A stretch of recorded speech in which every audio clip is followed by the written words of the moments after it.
রাজনৈতিক উদ্দেশ্যপ্রণোদিতভাবে জেলা প্রশাসকদের অর্থাৎ ডিসিদেরকে বদলি করা হচ্ছে বলে অভিযোগ করেছেন জামায়াতে ইসলামীর সেক্রেটারি জেনারেল অধ্যাপক মিয়া গোলাম পারওয়ার।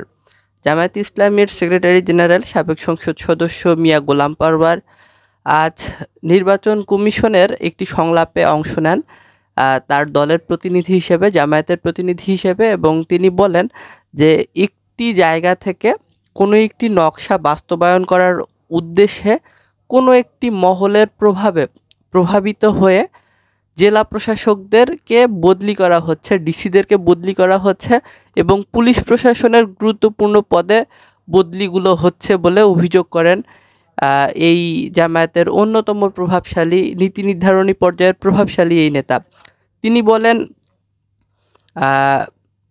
কোনো একটি মহল রাজনৈতিক উদ্দেশ্য প্রণোদিত হয়ে নিজেদের রাজনৈতিক লক্ষ্য বাস্তবায়নের লক্ষ্যে একটি নকশার অংশ হিসেবে এই সকল বদলি করছে বলে এই অভিযোগ করেন এবং তিনি একটি দাবি রেখেছেন, সেটি হলো নির্বাচনের তফসিল ঘোষণা করার পর থেকে সরকার কার্যত ক্ষমতাহীন হয়ে পড়ে এবং নির্বাচন কমিশন অনেক বেশি শক্তিশালী হয়ে পড়ে। অনেক সিদ্ধান্ত গ্রহণের ক্ষমতা বা অনেক করণীয় নির্ধারণ করার ক্ষমতা এটি সরকারের হাত থেকে যেমন চলে যায়, ঠিক তেমনি নির্বাচন কমিশনের হাতে চলে আসে।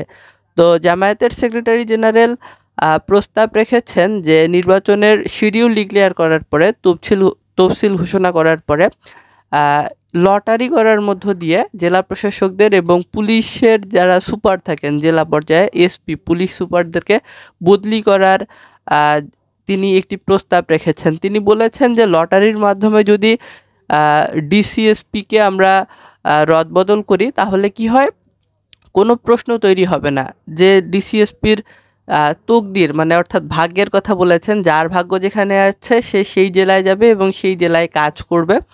এক্ষেত্রে কোনো প্রশ্ন দেখা দিবে না বলে তিনি মনে করেন।